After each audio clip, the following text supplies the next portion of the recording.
inteligência artificial pode ser aplicada de forma prática no direito?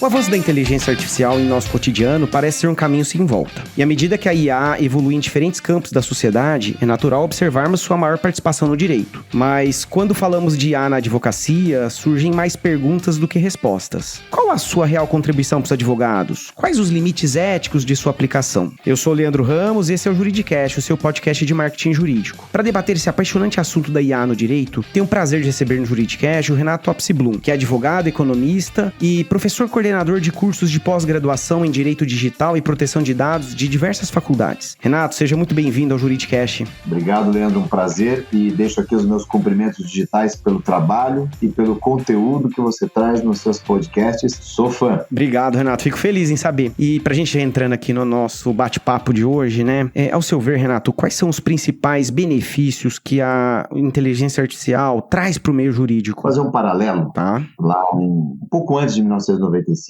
quando nós tivemos, aliás, começo da década de 90, quando nós programávamos e usávamos sistemas com linguagem natural. Tá. Só que aí uma pessoa veio e descobriu um jeito mais fácil, mais simples, que a sociedade poderia facilmente interpretar e utilizar. Essa pessoa, ela trocou a linguagem de programação para janelinhas. Eu estou falando aqui do Bill Gates e do Windows. Então, essas janelinhas propiciaram uma fácil compreensão por parte da sociedade e, ao mesmo tempo, essa fácil compreensão junto com a evolução do computador pessoal, do personal computer, e esse impulso veio pela IBM, isso gerou a escala da computação em si. Hoje, quando nós falamos de inteligência artificial, nós falamos da computação. É que o termo não está mais em moda, né? Mas a computação envolve processamento de dados, a diferença é que hoje o processamento é mais potente e os dados são incontáveis. Então, quando a gente facilita e consegue trazer um resultado positivo, o dado ele gera uma informação, a consequência lógica disso é a escala. Então, contando um pouquinho essa historinha, para entrar no tema e dizer que quando nós temos atividade jurídica, que exige pesquisa, em primeiro lugar, essa pesquisa ela vai ter um tempo menor, então uma pesquisa encurtada, ela vai ter mais acuidade,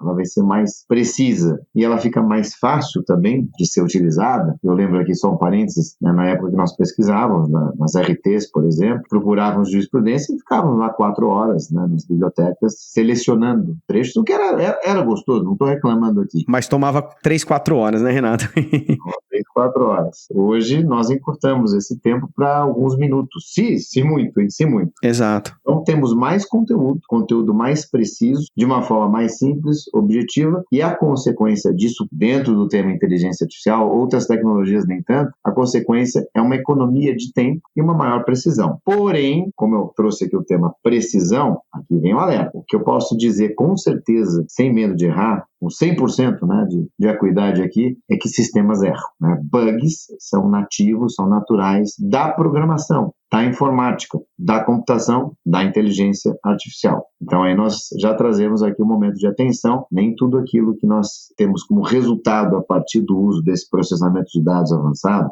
vide inteligência artificial, não tão inteligente assim ainda, mas nem tudo aquilo pode ser considerado ativamente ou com 100% de certeza que aquilo realmente é real. Até porque, Leandro, qual é a base? Quais são os dados que são utilizados para alimentar esses sistemas? São dados em geral, dados da Surface Web, né? Dados dispostos em locais, em plataformas, e muitas vezes esses dados estão errados. Então, se a essência, né, se a matéria-prima está errada, a chance da consequência estar errada, como acontece hoje, ela é enorme. Pode ser que, à medida que a tecnologia evolua, códigos de programação também tenham mais aí, não vou dizer automação, mas mais precisão, esses índices de erro também, eles diminuem. E aqui eu não posso deixar, né, de falar, já que você tocou naquela questão também daqui diretamente, no teu tema, na tua chamada, né, da questão da responsabilidade, a questão dos riscos, né, como usar isso de forma ética, né, de forma correta. Então, se o bug ele é nativo dentro de uma programação, então qual é a função, qual é a obrigação que nós, usuários desses sistemas, temos que ter? Nós temos que conferir. Não podemos acreditar piamente em um único resultado. Essa conferência me parece que é uma tarefa obrigatória, lembrando do caso da decisão de Nova York, decisão recente, que impôs uma multa aí de $5 mil a um escritório de advocacia. Naquele caso contra uma companhia aérea, em que o ChatGPT, ele trouxe jurisprudência, trouxe decisões inexistentes. Nós não sabemos exatamente se a decisão não existiu, ou se houve uma mistura efetiva, ou se foi uma decisão que não tinha contexto com o caso. Mas o fato é que essa falta de confirmação de conferência gerou a aplicação dessa multa. Então, a diligência na confirmação, que vai, sem dúvida, também nos trazer um tempo a mais, mas faz parte, e dentro do uso ético e da responsabilidade isso tem que ser feito, isso vai ter que estar embutido aí no nosso dia a dia. Da mesma forma também, né, Leandro, que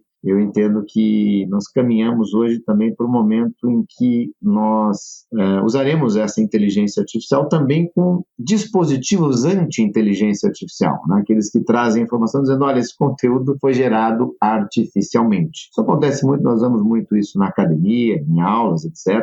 Não com tanta precisão, diga-se de passagem, mas acho que no dia a dia isso vai virar também uma prática comum, né? Uma espécie de briga de gato e rato. Mas sistemas, né, que conseguem, a partir de atividades que são repetitivas, trazer respostas mais diretas, num tempo menor e com mais profundidade, eles tendem, sim, a dar certo e deverão, sim, ser utilizados aí pela advocacia, como já utilizamos, com as devidas cautelas, já utilizamos, até a título de teste de experiência no nosso dia a dia jurídico. Eu uso o ChatGPT versão 4, o próprio História também faz testes com relação a isso, temos até uma cartilha específica, né, sobre o uso do ChatGPT, inclusive, e isso faz parte, essa questão, né, preventiva faz parte da responsabilidade, do uso responsável. E é por isso, Leandro, que as principais propostas legislativas, a proposta europeia, mesmo a proposta brasileira agora na versão do Senado, que é até mais abrangente, né, que a proposta europeia, essas iniciativas trazem obrigações, regras, né, posições legais, para que testes sejam feitos, né, em situações em que possamos ter mais risco, né? Então temos aí o risco excessivo em que vai haver a proibição e já o alto risco em que vai haver uma regulação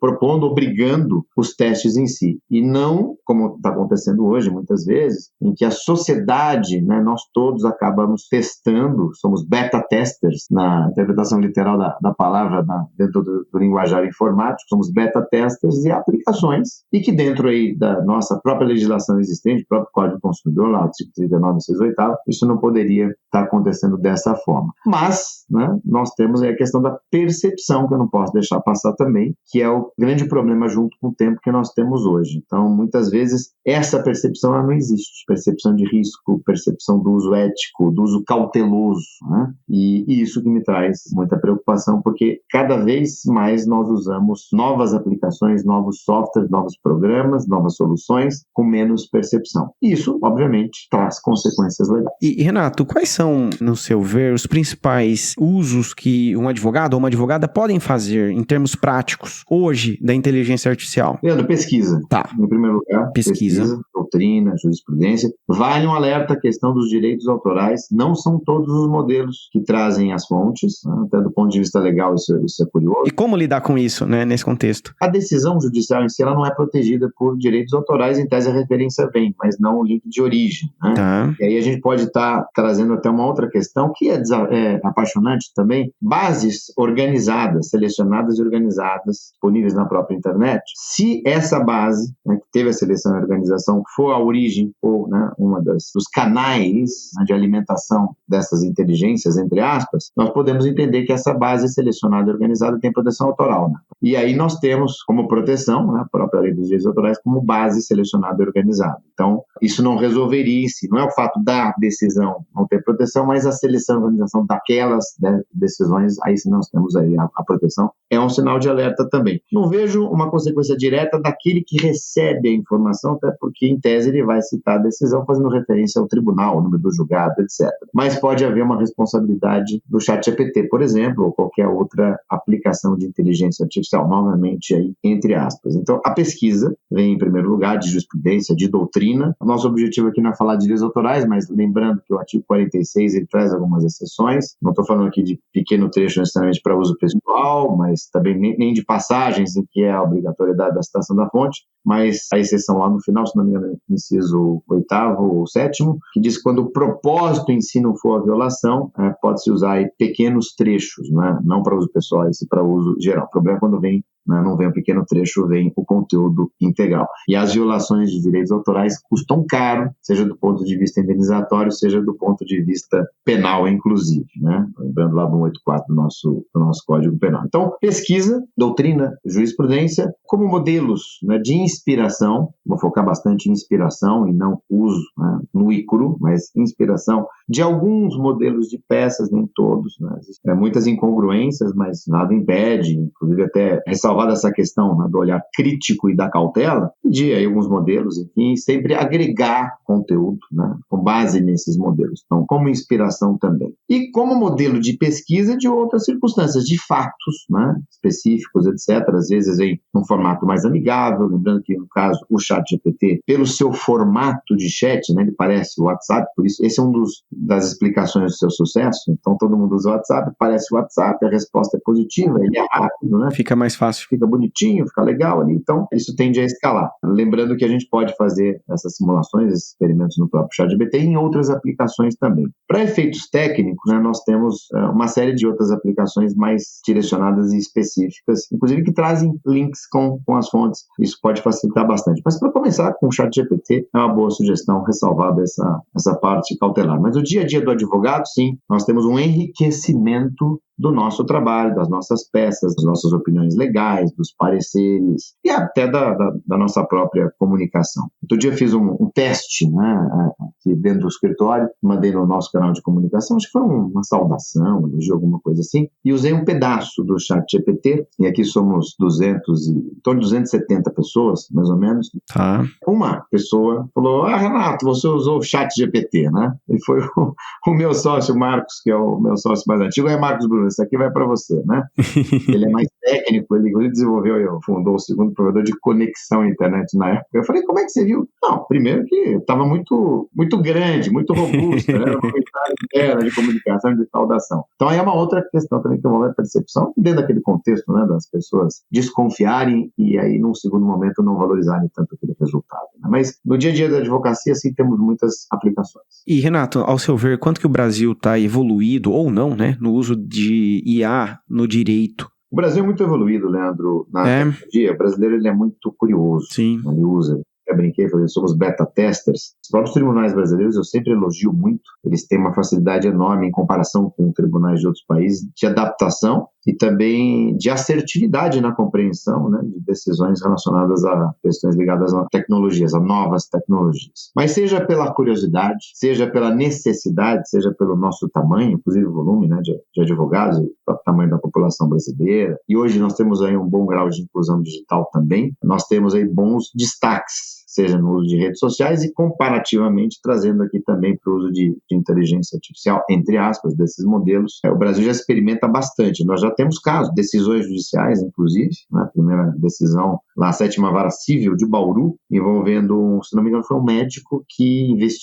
investigava assédio sexual, ele foi catalogado, foi indexado como autor de assédio sexual. Olha só. Uma liminar proferida pela 7ª Vara, obrigando a plataforma a fazer essas correções, isso é interessante. Existem questões do dia a dia também que já são questionadas. Existe uma aplicação direta e objetiva para aqueles que trabalham com escala, processos, né, repetitivos, tudo que envolve repetição tende a aceitar melhor o uso da estrutura de programa de processamento de dados, de informática, de computação, vamos usar de novo esse termo tradicional, até porque são situações repetitivas. Tudo que é repetitivo, agora saindo um pouquinho da resposta de conteúdo, mas de modelos, né, informatizados, tudo que é repetitivo será substituído, sendo que é mais barato, é mais eficaz, etc.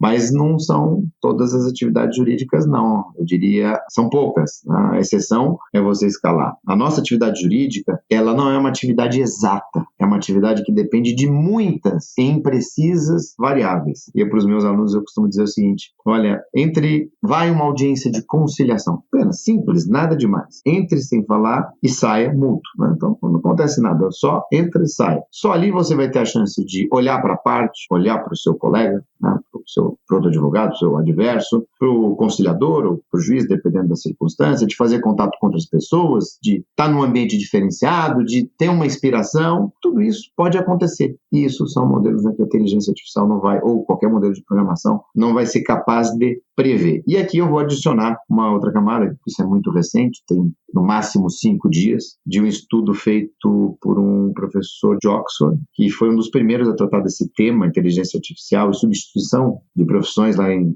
2014. Ele fez um novo estudo agora e chegou à conclusão que profissionais mais experientes, mais velhos mesmo, mais experientes, segundo esse estudo, jamais serão substituídos em função da quantidade de experiências, né, de situações que essa pessoa, que esse profissional viveu, e isso gera dentro da sua cabeça todo um tratamento, no termo da LGPD, de dados que ele experimentou, e nem sempre esses dados ficam guardados, mas aí vem a percepção, vem questões de espírito, o palpite, né, a partir de toda essa experiência, e isso não pode ser mensurado nem parametrizado, isso não é repetitivo. Então me parece que existe aí também agora uma tendência de valorização também de profissionais mais experientes, sem falar na questão, né, da idade, diversidade, etc. E Renato, aproveitando o gancho aqui, como é que você acha que a IA lida com a subjetividade e nuances que estão tão presentes no direito? Ela não lida, ainda não é capaz. Ela não lida. A discricionariedade, né, a subjetividade, a casuística, né, o caso concreto, isso não é repetitivo, isso não é, né, parametrizável, isso não é programável. Então é isso que faz toda a diferença. Estamos citando aqui a atividade jurídica, né, a partir da nossa discussão, nosso debate, do seu canal, fantástico canal, mas também atividades médicas, né? Claro que em interpretações de exames, etc., pode ter mais acuidade, mas pode ser uma interpretação fria e exata, não significa, a partir da experiência de um médico, que aquilo vai evoluir para uma determinada patologia. Então, essas questões da casuística, aí realmente a experiência vale mais. Isso ainda, por enquanto, não é possível de ser substituído. Os modelos de programação hoje não conseguem fazer isso, até porque trabalhamos ainda com modelos lógicos, profundos, mas modelos lógicos, né? O Deep Learning, a partir aí e a consequência do Deep Learning, aliás, o Machine Learning pode se aprofundar a partir do Deep Learning no curso de redes neurais, que são as redes semelhantes aí aos nossos neurônios, toda essa multiplicidade, eles são lógicos, né? Os nossos neurônios, eles começam com uma lógica, mas eles não terminam necessariamente com uma lógica, né? Percepção, palpite, etc. e daí por diante. E Renato, quais são as implicações éticas e legais do uso da IA no campo jurídico? Olha, nós temos o uso responsável, como, né, conversamos no início do nosso bate-papo. Podemos ter questões de responsabilidade civil importantes, isso no dia a dia da advocacia, e no uso comercial, no uso da sociedade, sem dúvida nenhuma, muitas questões de responsabilidade direta. Hoje ainda não temos, né, um arcabouço, uma estrutura legislativa específica, teremos muito em breve, talvez até antes da União Europeia em si, mas temos a nossa estrutura de Código Civil, estrutura inclusive de Código Penal, vou citar isso, já explico, e também temos a estrutura de Código Consumidor, principalmente, da responsabilização objetiva. Temos o 927 do Código Civil, a possibilidade de atividade de risco ser interpretada, né, como uma atividade que gera responsabilidade objetiva independentemente de culpa. Isso já é possível de ter, existem teses nessa linha pelo risco, ou até pela dificuldade, né, de previsão desses riscos, que é algo que eu trago muito aí, e trago um alerta para os programadores, né, de cuidado, olha, a situação agora é um pouco mais sensível, seja por uma programação errada, que seja culposa ou dolosa, e aí vem o Código Penal, isso pode gerar uma consequência física, inclusive, sem falar em outras consequências digitais, mesmo, de exposição, de comportamento, etc. A própria questão da diligência, né, da negligência. Então, se eu posso programar algo para evitar um prejuízo maior, eu tenho que fazer dessa forma. Então, eu chamo a atenção, eu não posso mais só, quero programar e eu ver o que acontece. Isso, do ponto de vista jurídico, não tem uma estrutura aceita, uma estrutura possível, uma estrutura efetiva, uma estrutura, eu diria, ética e legal, né? Hoje a programação é uma atividade muito sensível e muito importante. Então, eu aproveito para trazer o conceito não só ético da sua pergunta, mas o conceito também da responsabilidade, o conceito legal com a estrutura jurídica que nós temos e a nossa dependência por esses sistemas, por esses programas de computador cada vez mais intensos. Hoje mesmo, aqui nesse bate-papo, aqui nós temos, né, um programa por trás disso, uma plataforma por trás disso, que alguém programou, alguém desenvolveu, e aí nós podemos aí até... E se tiver um código oculto, por exemplo, que vai gravar esse conteúdo não pelo Leandro, mas vai gravar e vai encaminhar para uma outra pessoa, vai expor, eventualmente poderia expor, não é o caso aqui, mas a nossa privacidade, ou violar os nossos direitos autorais, etc. Esse programador poderia ser também responsabilizado por isso. Eu lembro de um caso prático de alguns anos atrás, 2 programadores, que não foram só eles processados, mas foi uma cadeia, porque eles plagiaram um código-fonte de um programador, se não me engano era de um modem, e incorporaram nesse modem, esse modem foi fabricado, o software foi incorporado, se não me engano tinha até um firmware dentro, específico disso com outra violação, ele foi distribuído, da distribuição ele foi comercializado, e toda a cadeia comercial que foi processada, que amparo, inclusive, né, lá no artigo 105, 106, 107 da LDA, e é a possibilidade de corresponsabilidade direta pela cadeia aí de consumo. E isso tudo começou lá atrás, na programação. Por isso que eu acho que nós teremos modelos de verificação também na sequência dessa multiplicação de programações, sem dúvida. Mas no campo jurídico isso é apaixonante, nós teremos aí muitas, mas muitas discussões pela frente. Algumas, inclusive, já com amparo legal para isso. Interessante. E, Renato, você acha que à medida que a IA vai evoluindo, ela pode ser capaz de ter mais acuracidade na interpretação da lei e, eventualmente, até em tomada de decisões jurídicas? A tomada de decisões jurídicas, eu tenho as minhas dúvidas. Tá. A acurácia, sem dúvida, mas também temos que considerar que teremos mais volume. Quanto mais dados, também mais programação, né, mais riscos de termos bugs. Tá. Vamos aperfeiçoando, mas o volume também ele pode, não vou dizer anular, mas prejudicar essa correção programática, vamos chamar assim. Agora, o sistema decidindo, quando for algo repetitivo, idêntico, sem dúvida. Tá. Isso vai ajudar bastante. Aliás, eu vou fazer um parênteses. Sem dúvida do ponto de vista estrutural, não do ponto de vista legal em si, que você vai ter direito ao recurso. Por exemplo, se eu já sei qual é a decisão do sistema que eu vou recorrer, então eu não preciso recorrer, né? Isso fere o dorso da estrutura do grupo grau de jurisdição administrativa e contencioso, inclusive. Então, nessa circunstância, inclusive na própria Lei Geral de Proteção de Dados, né, quando houve essa discussão da revisão, né, do tratamento de dados automatizado, isso foi muito debatido e hoje nós não temos mais, e na versão da lei da programa nós tínhamos a questão da possibilidade da revisão ser também automatizada. Não. E no sistema jurídico isso não seria possível. Posso ter até uma primeira decisão automatizada, mas a segunda não vou poder, né? Ou vice-versa. Mas acho que a primeira premissa é mais possível de ser aceita. Então, o juiz robô, dentro da estrutura legal que nós temos hoje, a partir aí da possibilidade de recurso, devido ao processo legal, etc., fica muito difícil. Nós podemos ter, sim, decisões de mero expediente, decisões, despachos repetitivos, isso já acontece, né? Já há muito tempo, inclusive, com modelos, né, que vinham no papel, depois esses modelos foram para o disquete, né? O disquete foram para as mídias, as mídias foram para os dispositivos, hoje está em nuvem, e o próprio processo eletrônico já traz esses modelos, mas não a parte decisória em si. Então, você aproveita estruturas, então, no seu dispositivo, no seu detalhamento, na sua fundamentação, no seu dispositivo, mas o core, né, assim, o grande conteúdo, a justificativa fática com encadeamento jurídico, isso vai ficar. E até acho que em breve teremos aí leis específicas estipulando isso e proibindo o uso automatizado dessa forma excessiva. Ele será um uso parcial. A parte da decisão será talvez até obrigatoriamente por lei da pessoa humana, por questões de justiça. Olha só.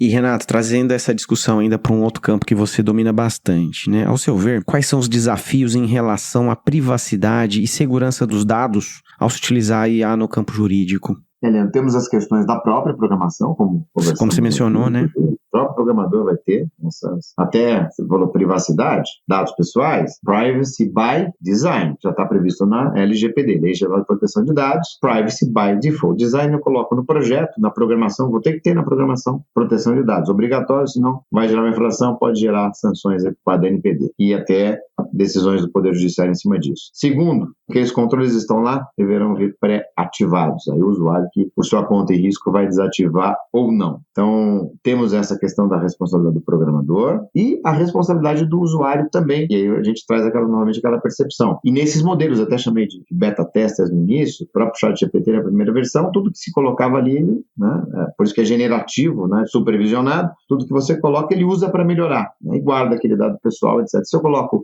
um dado com tratamento inadequado, se eu coloco um dado sigiloso, um dado que viola algum direito de imagem, etc., aquilo em tese ficaria lá. Hoje você pode até restringir um pouco isso, existem questionamentos técnicos da eficácia, né? Mas há essa possibilidade. Isso veio depois que a Garante della Privacy, a autoridade italiana, bloqueou o ChatGPT lá, mas depende também daquele que está usando a ferramenta, né? Então ele pode colocar dados ali, né? E essa colocação de dados podem ser dados que ele tenha também que não possam ser colocados ali. E a gente volta naquele velho dilema da leitura dos termos de uso, dos riscos, né? Do que aquela ferramenta faz, como ela processa aqueles dados, o que vai acontecer quando alimentá-la, por quanto tempo aquilo será guardado, né? E daí por diante. Então existem sim riscos aí educacionais, de percepção, riscos legais importantes também, e isso vai ser tudo muito potencializado daqui para frente. Renato, o nosso episódio está muito bom, mas a gente está caminhando para o final e para a gente fechar, como que você vê o uso da inteligência artificial como um meio de acesso à justiça e até de promover a igualdade de oportunidades? Leandro, sem dúvida, temos aí uma facilitação, aí sim, o uso da inteligência com modelos de programação, de softwares, de plataformas, né, de sites, que facilitam o acesso à justiça de forma mais simplificada, sem necessidade de etapas, por exemplo, de forma amigável, de forma didática, com sugestões, inclusive, olha, você teve um problema de qual natureza? Olha, então quer usar esse modelo aqui para fazer, é isso que realmente aconteceu? Olha, esse caso aqui já aconteceu num outro processo dessa forma, um juizado especial, por exemplo, né? Então vejo aí como a automação a partir do processamento de dados com o uso, entre aspas, da inteligência artificial, vai baratear, vai facilitar, vai aproximar, né, atividades aí jurisdicionais e outras atividades administrativas, sim, do cidadão. Isso é muito positivo, isso é cidadania digital, isso é inclusão digital. É um aspecto muito positivo que você muito bem lembrou, sem dúvida. Legal, Renato. Eu gostaria de agradecer a sua participação aqui no Juridicast. Foi um prazer imenso tê-lo aqui. Já deixo meu convite para você voltar novamente, tá bom? Agradeço, o convite já está aceito. Receba aqui os meus cumprimentos digitais aqui por tudo que você tem feito novamente. Obrigado. Fico à disposição de todos aí. As minhas redes sociais todas, @RenatoPsiglum. Ainda sou eu que faço essa interação com o ser humano. Terei muito prazer em interagir com todos. Um grande abraço, fique com Deus. Obrigado.